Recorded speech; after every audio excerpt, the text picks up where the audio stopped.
What up, y'all? DC Fago guy. Today we are reviewing King ISO's brand new album, Get Well Soon. Now, I went into this album completely as open-minded as I could be. World War Me was such a fucking amazing album. I felt like it was his debut album on Strange Music. He came out swinging. He set the bar extremely high. There was a part of me in the back of my mind that was like, did he set it too high?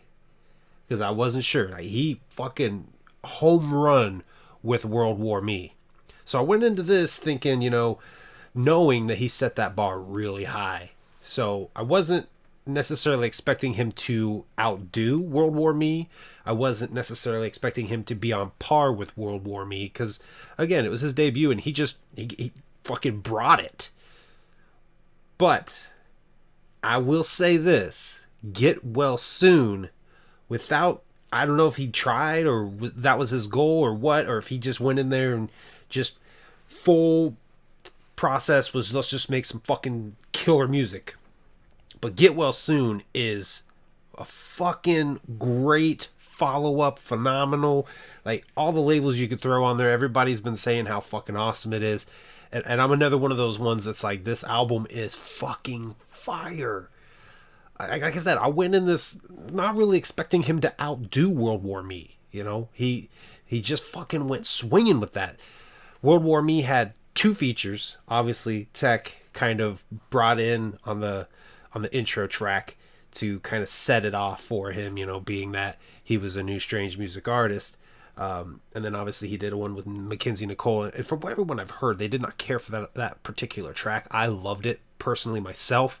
But this one, he brought the features. And in this particular case, he went with some Tech Nine shit. I honestly, truly feel like, and this is speculatory, this is just my feelings, I feel like every feature he had, they brought their A game. Like Tech Nine is known for motivating and pushing his guest features. They hear his verse and they just they bring their A game. And I honestly feel that like that's what happened here. I would safely assume that he gives them the ups. Like King ISO gives his featured guests the ups and sends them his verse. And the reason I can safely assume that, or the reason I assume that, is I had seen where X-Rated had commented on C-Mob's post about Big Pharma and how he heard C-Mob's verse. So that tells me that when he received the track, it already had C-Mob's vocals on it. And I would greatly assume that King ISO's was on there as well. So speaking of C-Mob, got to give a huge fucking shout out to C-Mob. I'm a newer fan of C-Mob's. I didn't know he was out there. It took him being on Nina and it took him being on Kung Fu Vampires Come Dawn for me to realize who he was. I went and checked him out, and we live very close to each other. I would consider him a local rapper. There's a group in Indianapolis by the name of Bulletproof and The Fool.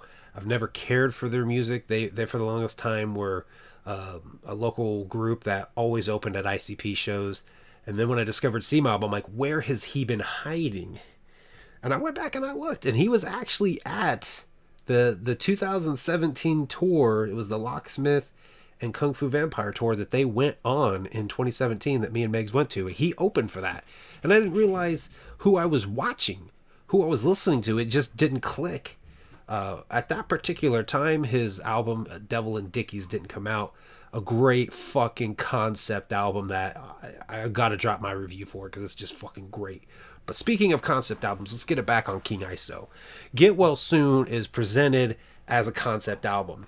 When you look at the artwork, it looks like a fucking Get Well Soon card. Now, I don't have my physical copy yet.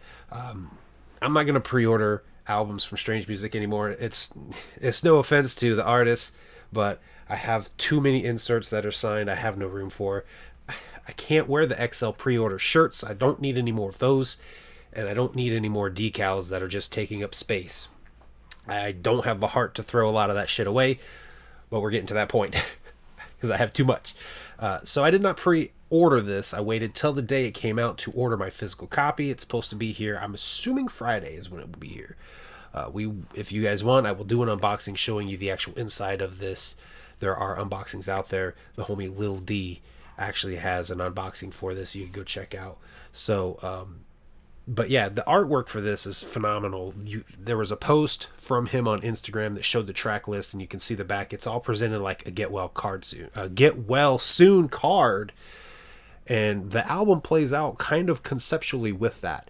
You have in the beginning track his son talking about basically writing this letter to his dad, and then throughout the album, on 6 a.m.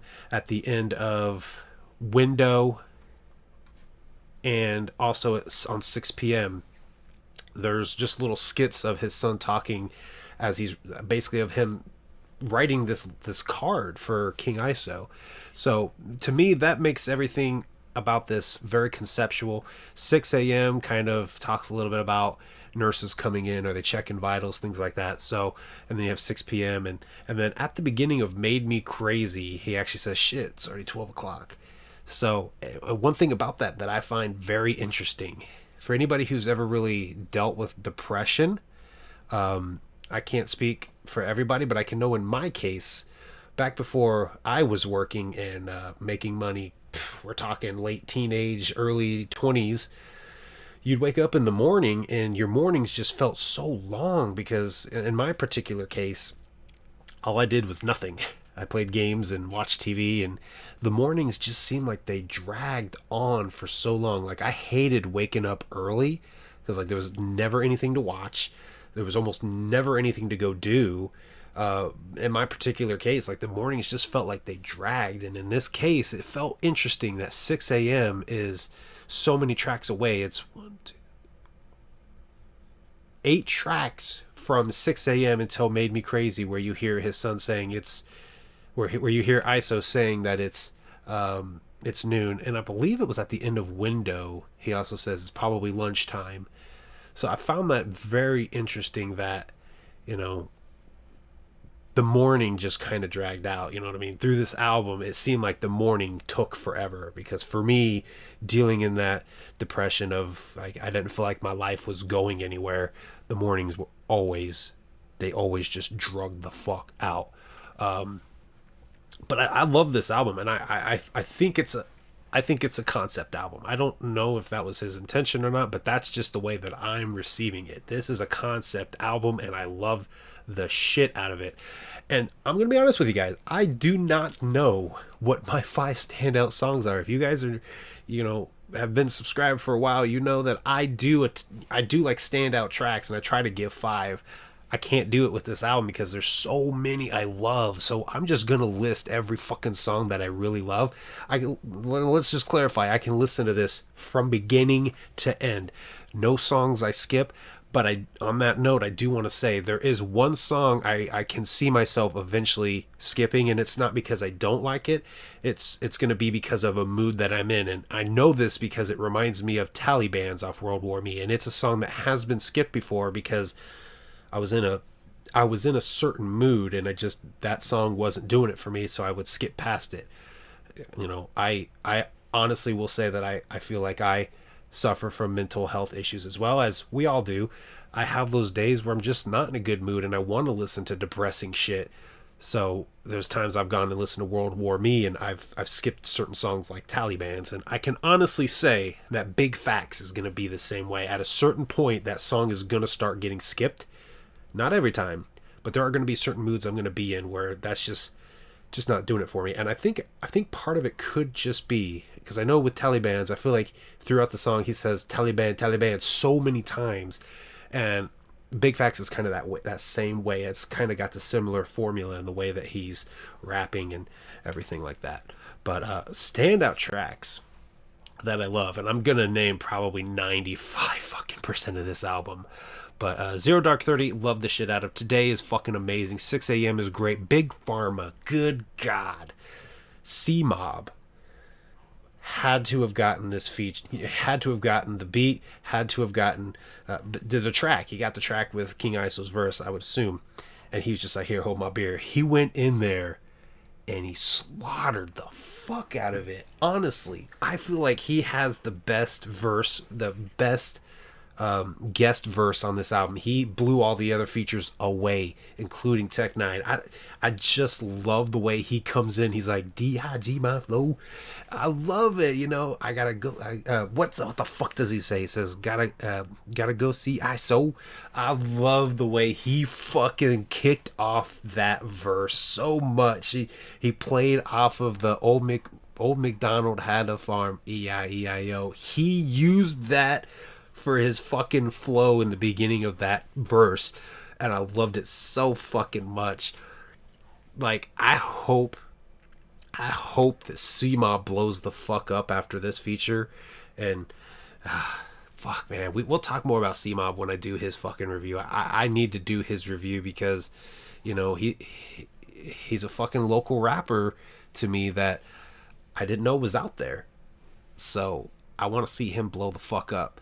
And when we do the review for Devil and Dickies, we'll talk more about that because that's a concept album too. And at the end of the album is basically, okay, he's ready for his blessing. Next thing you know, ISO is signed to Strange Music. He's doing shit with Tech Nine on Nina. I feel like he's receiving his blessings and it's fucking well earned. So I'd love to see C-Mob get more of that love.